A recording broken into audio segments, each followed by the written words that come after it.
This is what the Champions League is about. If you've been watching the Champions League for many years, the Champions League is about intensity, about surprise, teams coming out to show how much they want to lift the title.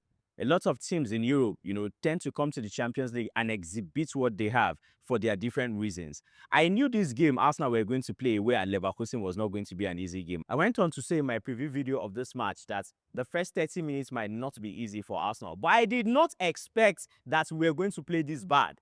It was as though the Arsenal team was announced to play this game against Leverkusen. The fans were in the stadium. The players were on the pitch. 11 of them, including the coach on the sideline and the substitute. But nothing happened until the second half. It was as though there was an instruction from the coach that don't worry, just be conservative in the first half. Don't try to overuse your energy. Don't just try to play safe in the first half, and we'll try to, increase the intensity in the second half. I've been saying this many times that there is no need for this Arsenal team with the level of quality and the squad depth that we have to be conservative in the first half whenever we're playing an opponent. And lo and behold, Leverkusen, went ahead at the restart of the second half through Robert Andrich. I felt Eze should have done better, but I'm not even going to go into the schematics of how the players had it wrong in that match. I'm entirely going to blame this on, Mikel Arteta and his approach.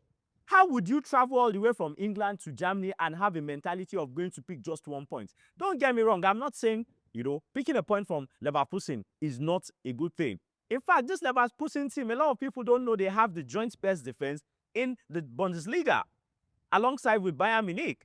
So they might not be first, they might not be second, they might not be third in the Bundesliga table, but their defense is very organized. And talking about defense, this is where, our strength is in this team.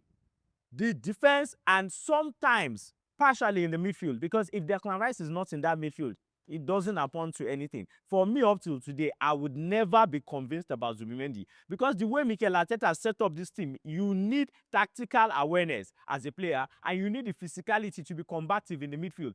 And I'm sorry, Zubimendi does not have the tactical ability to be combative. And this is why the midfield is always very open, especially now when we're playing with a number 10 that does not really have the ability to mark. I'm talking about Eberechi Eze. This midfield, this team looks so vulnerable. The Arsenal team looks too vulnerable. I really don't like seeing us struggle like this. We have the team, we have the intention, we have the purpose. In fact, the god of football is favoring us in every way in all competition. Why would we want to throw it, out with our own hands? And this is why I say if this team goes on to win a title, we are the ones that made it happen. And if we lose the title, it's down to us as well. I don't have a shadow of doubts that we're going to definitely progress into the semifinals and even beyond the semifinals, but I don't want us having performances like this. It sends a message to the opponents that they can actually watch these Arsenal teams and define different approaches to attack and play this Arsenal team. And if teams begin to build confidence playing us, it's going to be very, very difficult for us, to achieve our aim. There should be a level of respect that comes with opponents trying to play us. That fear factor is no longer there. But you could let me know your thoughts about, what you noticed in the match Arsenal played against Leverkusen at Germany. I'll see you in the next video. Until then, drop a like and follow for more content.